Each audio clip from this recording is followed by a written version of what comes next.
伫个家己的铺子来看一间这倒仔椅的店，伊是涉嫌私下咧开交经，警方是当场抓到负责人、过客，也有工作人员7个人，甚至呢伫个现场这跋筊的人客有13个，因的证物甲现金也拢全部甲扣落来，即卖专案照刑法移送侦办。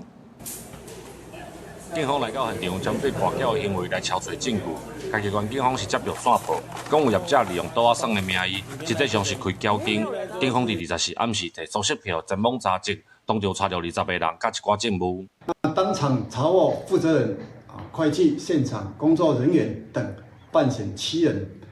赌客13名，并查获现金有10万余元等相关证物。全案依刑法赌博罪嫌移送侦办。 警方表示，有民众检举铺子这间倒仔耍的店，实际上是交经，就算是过年了后，也是有人伫遮来跋筊。经过几啊天的收集证据，才侦破这间用倒仔耍名义掩护跋筊的店。警方呼吁业者切勿心存侥幸，呼吁合法的营业来掩护非法的行为，以免处罚。 警方指出，跋筊影响社会治序，嘛有可能产生暴力甲诈欺等等的问题，要来继续加强查缉，袂当互一寡非法的业者用合法的名义掩护非法的行为。记者林慧婷，家己报道。